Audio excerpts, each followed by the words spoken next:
ha, nakakatakam tong chicharon na ginawa ko, Lods. So, papakita ko sa inyo kung paano ginawa tong chicharon. Hola mga Lods! So for today's video, naisipan kong gumawa ng chicharon baboy. Itong chicharon baboy ay gawa sa balat ng baboy, Lods. Ito yung balat ng baboy na nabili ko, na malengke ako kahapon dun sa palengke dito sa Madrid. So naisipan ko na, uy, ano kaya gumawa ng chicharon? So pinanood ko sa YouTube, tapos ito, gagayahin ko, papakita ko sa inyo. So yan mga Lods, so pakulo lang tayo ng tubig ha. Papakuluin lang natin yan, lagyan natin ng asin, tapos lagyan natin ng anis. Ito naman, optional lang to, Lods, kung wala kayong star anise. Kung may star anise, okay, pero kung wala, okay lang. Tapos Lods, lalagyan natin yan ng pamintang buo. Ayan, ang purpose niyan para matanggal yung langsa nung balat ng baboy. Tapos ito, dahon ng laurel, Lods. Ayan. Ngayon naman, ilalagay na natin yung taba ng baboy. Sinama ko na yan para mas malasa-lasa, Lods. Pero talagang gagawin natin chicharon mga Lods ay yung balat. Ayan, nakita mo yan? Balat ng baboy yan. Make sure na nalinis nyo yung mabuti. Hugasan yung mabuti, Lods. Ayan, tapos tanggalan nyo din ng mga buhok-buhok. Pakuluan lang natin to, Lods, ng mga 10 to 15 minutes. Then, ihiwain na natin Ihiwain na natin mamaya, Lods.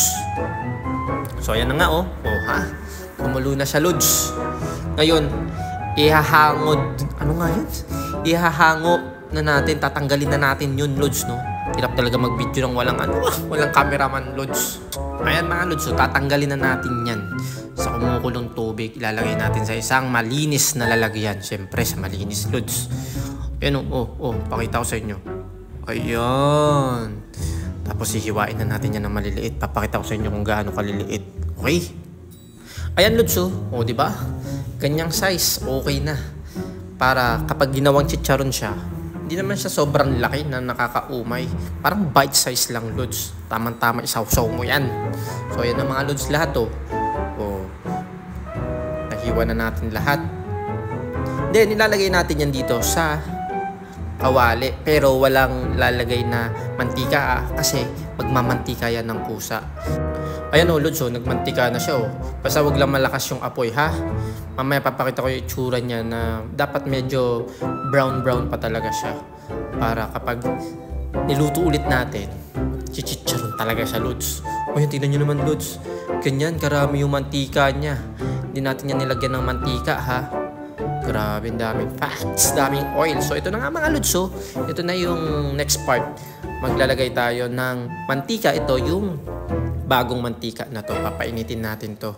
Dapat mainit yung mantika, Lods, ha. Kapag mainit na mainit yung mantika, medyo hinaan nyo yung apoy para hindi naman agad-agad masunog. So, yan mga Lods, maggagawa tayo ng sample. Ito na itsura, okay? Nang pinatanggal natin yung kusa, yung mantika niya. So, sample tayo ng isa. Tingnan natin kung magiging chicharon siya. Oh, yan mga Lods, oh. Oh, yan na, nagpapap po. Ayun, ang ganda. I'm so excited. So, magandang gumawa ng chicharon, Lods, sa sarili mo. Ayan, kapag lumutang yan. Ang ganda, Lods. Yan. Meron na tayong chicharon, Lods. So, syempre, ingat lang. Talsikan ka, sige. So, yan. Nilaan mo lang yung apoy mo, Lods, para hindi agad masunog. So, ito na, Lods, yung sample ng isa natin niluto. Chicharon na siya. Pumuputok yung balat, Lods. Oh, ganda niya. Pretty. Ayan na ang ating isang chicharon.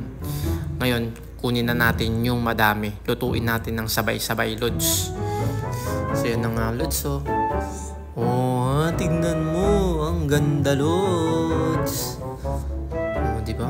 Matalsik lang talaga, pero ingat-ingat lang. Ayan. Chicharon na siya, Lods.